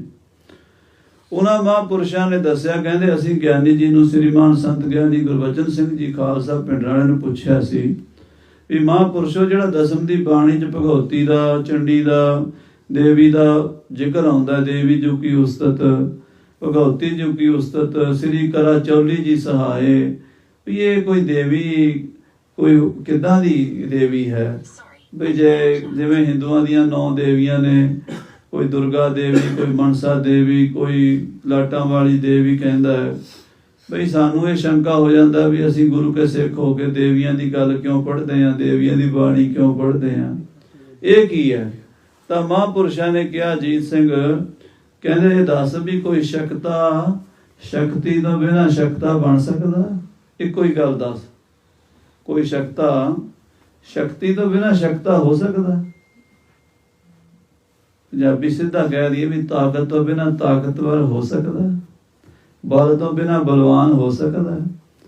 ਅਕਾਲ ਪੁਰਖ ਆਪਣੀ ਪਾਵਰ ਨਾਲ ਹੀ ਅਕਾਲ ਪੁਰਖ ਹੈ। ਆਖੋ ਸ੍ਰੀ ਵਾਹਿਗੁਰੂ। ਅਕਾਲ ਪੁਰਖ ਆਪਣੀ ਸ਼ਕਤੀ ਨਾਲ ਹੀ ਸ਼ਕਤਾ ਹੈ। ਜੇ ਅਕਾਲ ਪੁਰਖ ਦੀ ਸ਼ਕਤੀ ਕੋਈ ਨਹੀਂ ਕੁਝ ਕਰਨ ਦੀ, ਫਿਰ ਉਹਨੂੰ ਕੌਣ ਮੰਨੇਗਾ? ਨਿਰਬਲ ਨੂੰ ਤਾਂ ਕੋਈ ਘਰ ਪਾਣੀ ਨਹੀਂ ਪੁੱਛਦਾ। ਦਾ ਕਮਜ਼ੋਰ ਹੋ ਜਾਂਦਾ ਹੈ, ਜਿਹਦੇ ਅੰਦਰ ਬਲ ਨਹੀਂ ਰਹਿੰਦਾ। ਬੱਚੇ ਵੀ ਉਹਦੀ ਗੱਲ ਨਹੀਂ ਪੁੱਛਦੇ, ਕਹਿੰਦੇ ਹੁਣ ਬਾਪੂ ਦੀ ਕੀ ਲੋੜ ਹੈ, ਇਹਨੇ ਕਿਹੜਾ ਕੁਝ ਕਰਨਾ, ਮੰਜੇ ਤੇ ਬੈਠਾ ਉਹ ਆਵਾਜ਼ਾਂ ਮਾਰਦਾ, ਕਾਕਾ ਪਾਣੀ ਪਿਆ ਦੇ, ਉਹ ਪਾਣੀ ਨਹੀਂ ਪਿਆਉਂਦੇ। ਜੇ ਅਕਾਲ ਪੁਰਖ 'ਚ ਪਾਵਰ ਹੀ ਕੋਈ ਨਹੀਂ, ਜੇ ਅਕਾਲ ਪੁਰਖ 'ਚ ਸ਼ਕਤੀ ਕੋਈ ਨਹੀਂ, ਅਕਾਲ ਪੁਰਖ 'ਚ ਐਨਰਜੀ ਕੋਈ ਨਹੀਂ, ਤੇ ਅਕਾਲ ਪੁਰਖ ਨੂੰ ਕੌਣ ਮੰਨੇਗਾ? ਅਕਾਲ ਪੁਰਖ ਆਪਣੀ ਸ਼ਕਤੀ ਨਾਲ ਹੀ ਸ਼ਕਤਾ ਹੈ। ਇਹ ਮਹਾਂਪੁਰਸ਼ਾਂ ਦੇ ਬਚਨ, ਗਿਆਨੀ ਗੁਰਬਚਨ ਸਿੰਘ ਜੀ ਖਾਲਸਾ ਪਿੰਡ ਵਾਲਿਆਂ ਦੇ। ਖਾਲਸਾ ਜਿਹੜਾ ਹੈ ਇਹ ਉਸ ਸ਼ਕਤੀ ਦਾ ਪੁਜਾਰੀ ਹੈ ਜਿਹੜੀ ਅਕਾਲ ਪੁਰਖ ਦੀ ਸ਼ਕਤੀ ਹੈ। ਪ੍ਰਥਮ ਭਗਉਤੀ ਸਿਮਰ ਕਹਿ ਗੁਰੂ ਨਾਨਕ ਲਈ ਧਿਆਏ। ਕਿਸੇ ਹੋਰ ਦੇਵੀ ਦਾ, ਦੇਵਤੇ ਦਾ, ਕਿਸੇ ਕਰੋੜ ਜਿੰਨੇ ਵੀ ਦੇਵੀ ਦੇਵਤੇ ਹਨ, ਇਹ ਸਭ ਉਸ ਅਕਾਲ ਪੁਰਖ ਦੇ, ਉਸ ਪਰਮੇਸ਼ਰ ਦੀ ਸ਼ਕਤੀ ਅੱਗੇ ਸਿਰ ਝੁਕਾਉਂਦੇ ਹਨ। ਉਹ ਸਭ ਤੋਂ ਵੱਡੀ ਸ਼ਕਤੀ ਜਿਹੜੀ ਹੈ, ਉਹਦੇ ਨਾਲ ਸਾਨੂੰ ਮਹਾਰਾਜ ਨੇ ਜੋੜ ਦਿੱਤਾ। ਬਚਨ ਕੀਤਾ, ਜਾਗਤ ਜੋਤ ਜਪੈ ਨਿਸ ਬਾਸੁਰ, ਏਕ ਬਿਨਾ ਮਨ ਨੈਕ ਨਾ ਆਨੈ। ਇੱਕ ਜਾਗਦੀ ਜੋਤ ਨੂੰ, ਉਸ ਪਰਮੇਸ਼ਰ ਦੀ ਸ਼ਕਤੀ ਨੂੰ ਜਪਦਾ ਹੋਵੇ, ਉਸ ਤੋਂ ਬਿਨਾ ਹੋਰ ਕਿਸੇ ਉੱਤੇ ਮੜੀਆਂ ਮਸਾਣਾਂ ਤੇ, ਭੂਤਾਂ ਪ੍ਰੇਤਾਂ ਦੇ, ਦੇਵੀ ਦੇਵਤਿਆਂ ਤੇ, ਪੱਥਰਾਂ ਤੇ ਭਰੋਸਾ ਨਾ ਕਰੇ। ਨਿੰਦਾ ਵੀ ਕਿਸੇ ਦੀ ਨਾ ਕਰੇ। ਆਖੋ ਸ੍ਰੀ ਵਾਹਿਗੁਰੂ। ਕਿਸੇ ਦਾ ਨਿਰਾਦਰ ਵੀ ਨਾ, ਕਿਸੇ ਦੇ ਧਰਮ ਨੂੰ ਮਾੜਾ ਨਹੀਂ ਕਹਿਣਾ। ਭਾਈ ਸਾਹਿਬ, ਭਾਈ ਮਨੀ ਸਿੰਘ ਜੀ ਦੇ ਬਚਨ ਉਹਨਾਂ ਨੇ ਲਿਖੇ ਹਨ। ਵੈਸੇ ਬਚਨ ਤਾਂ ਗੁਰੂ ਸਾਹਿਬ ਦੇ, ਪਰ ਭਾਈ ਸਾਹਿਬ ਨੇ ਲਿਖੇ ਹਨ। ਭਾਈ ਸਾਹਿਬ ਕਹਿੰਦੇ ਵੀ ਸਤਿਗੁਰਾਂ ਨੂੰ ਸਿੱਖਾਂ ਨੇ ਪੁੱਛਿਆ ਧਰਮ ਦੇ ਬਾਰੇ, ਉਹ ਕਹਿੰਦੇ ਭਾਈ ਆਪਣਾ ਪਹਾੜ ਵਰਗਾ, ਦੂਜੇ ਦਾ ਰਾਈ ਤੁਲ। ਭਾਈ ਮਨੀ ਸਿੰਘ ਕਹਿੰਦੇ ਆਪਣਾ ਧਰਮ ਪਹਾੜ ਦੀ ਤਰ੍ਹਾਂ ਸਮਝੋ, ਦੂਜੇ ਦਾ ਰਾਈ ਤੁਲ ਵੀ ਹੋਵੇ ਪਰ ਨਿੰਦਾ ਨਹੀਂ ਕਰਨੀ। ਦੂਜੇ ਦਾ ਧਰਮ ਛੋਟਾ ਵੀ ਹੋਵੇ ਨਾ, ਉਹਨੂੰ ਮਾੜਾ ਨਾ, ਕਿਸੇ ਦਾ ਦਿਲ ਨਾ ਦੁਖਾਓ। ਆਓ ਨਾ ਕਹੀ ਠਾਹੇ ਮਾਨਕ ਸਭ ਅਮੋਲ ਵੇ, ਸਭਨਾ ਮਨ ਮਾਨਕ ਠਾਹਣ ਮੂਲ ਮਚੰਗਵਾ, ਜੇ ਤਉ ਪਿਰਿਆ ਦੀ ਸਿੱਖ ਆਓ ਨਾ ਠਾਹੇ ਕਹੀਦਾ। ਭਗਤ ਫਰੀਦ ਜੀ ਮਹਾਰਾਜ ਦੇ ਬਚਨ ਨੇ ਵੀ ਜੇ ਤੂੰ ਰੱਬ ਨੂੰ ਮਿਲਣਾ ਚਾਹੁੰਦਾ, ਕਿਸੇ ਦਾ ਦਿਲ ਨਾ ਦੁਖਾਈ, ਕਿਸੇ ਨੂੰ ਕੌੜਾ ਫਿੱਕਾ ਬੋਲ ਨਾ ਬੋਲੀ। ਸੋ ਗੁਰੂ ਖਾਲਸੇ ਨੂੰ ਮਹਾਰਾਜ ਨੇ ਬੜੀ ਉੱਚੀ ਸੁੱਚੀ ਸੋਚ, ਮਨ ਨੀਵਾਂ ਤੇ ਮੱਤ ਉੱਚੀ ਦਿੱਤੀ ਹੈ। ਸੋ ਪਿਆਰਿਓ, ਬੜੀ ਕਿਰਪਾ ਹੋਈ ਸੱਚੇ ਪਾਤਸ਼ਾਹ ਜੀ ਦੀ ਬਾਣੀ ਦਾ ਪਾਠ ਬੱਚਿਆਂ ਨੇ ਕੀਤਾ। ਆਸ ਕਰੀ ਜਾਓਗੇ ਇਹ ਬਾਣੀ ਹਿਰਦੇ 'ਚ ਵਸੇ ਜੇ। ਪੁਰਾਣੇ ਸਿੰਘ ਦਾ ਦਸਮ ਦੀ ਬਾਣੀ, ਆਦਿ ਗੁਰੂ ਗ੍ਰੰਥ ਸਾਹਿਬ ਦੀ ਬਾਣੀ ਕੰਠ ਹੁੰਦੀ ਸੀ। ਅਕਾਲੀ ਕੌਰ ਸਿੰਘ ਜੀ, ਨਿਹੰਗ ਸਿੰਘ ਜੀ ਹੋਏ ਨੇ ਪੰਥ ਵਿੱਚ, ਉਹਨਾਂ ਦੀ ਇਹ ਵਡਿਆਈ ਸੀ ਕਿ 20 ਸਾਲ ਦੀ ਉਮਰ ਵਿੱਚ ਦੋਵੇਂ ਗੁਰੂ ਗ੍ਰੰਥ ਸਾਹਿਬ ਆਦਿ ਤੇ ਦਸਮ ਜ਼ਬਾਨੀ ਯਾਦ ਸਨ। 20 ਸਾਲ ਦੀ ਉਮਰ ਵਿੱਚ ਅਕਾਲੀ ਕੌਰ ਸਿੰਘ ਜੀ ਨੂੰ, 20 ਸਾਲ ਦੀ ਉਮਰ ਵਿੱਚ ਆਦਿ ਸ੍ਰੀ ਗੁਰੂ ਗ੍ਰੰਥ ਸਾਹਿਬ ਸਾਰਾ, ਦਸਮ ਗੁਰੂ ਗ੍ਰੰਥ ਸਾਹਿਬ ਸਾਰਾ ਕੰਠ ਸੀਗਾ। ਮਹਾਰਾਜਾ ਰਣਜੀਤ ਸਿੰਘ ਜੀ ਸ਼ੇਰੇ ਪੰਜਾਬ ਨੂੰ ਉੱਦਾਂ ਲੋਕ ਕਹਿੰਦੇ ਅਨਪੜ੍ਹ, ਪਰ ਦਸਮ ਦੀ ਬਹੁਤ ਸਾਰੀ ਬਾਣੀ ਉਹਨਾਂ ਨੂੰ ਜ਼ਬਾਨੀ ਯਾਦ ਸੀਗੀ। ਅਕਾਲੀ ਬਾਬਾ ਫੂਲਾ ਸਿੰਘ ਜੀ ਦਸਮ ਦੋਵੇਂ ਕੰਠ ਸਨ। ਏਦਾਂ ਸਿੰਘ ਜਿਹੜੇ ਬਾਣੀ ਪੜ੍ਹ ਕੇ ਬਾਣੀ ਦਾ ਰੂਪ ਹੋ ਜਾਂਦੇ ਸਨ, ਉਹ ਸਿੰਘ ਫਿਰ ਮੈਦਾਨੇ ਜੰਗ ਵਿੱਚ ਵੀ ਤੇ ਸੰਸਾਰ ਦੇ ਵਿਹਾਰ ਵਿੱਚ ਵੀ ਹਰ ਮੈਦਾਨ ਉਹਨਾਂ ਦੀ ਫਤਿਹ ਹੁੰਦੀ ਸੀ। ਮੈਂ ਗੁਰਬਾਣੀ ਆਧਾਰ ਹੈ, ਗੁਰਬਾਣੀ ਲਾਗ ਰਹਾਉ। ਤੇ ਸ਼ਸਤਰਾਂ ਦੀ ਪੂਜਾ ਦਾ ਦਿਨ ਹੈ ਸਾਧ ਸੰਗਤ ਜੀ। ਅੱਜ ਮਹਾਰਾਜ 10ਵੇਂ ਪਾਤਸ਼ਾਹ ਸ੍ਰੀ ਗੁਰੂ ਗੋਬਿੰਦ ਸਿੰਘ ਸਾਹਿਬ ਜੀ ਨੇ ਮਰਜ਼ਾਦਾ ਕਾਇਮ ਕੀਤੀ ਹੈ। ਖਾਲਸੇ ਦੇ ਵਿੱਚ ਹਜੂਰ ਸਾਹਿਬ ਪੂਰੀ ਮਰਜ਼ਾਦਾ ਕਾਇਮ ਹੈ ਤੇ ਪਟਨਾ ਸਾਹਿਬ ਵੀ ਕਾਇਮ ਹੈ।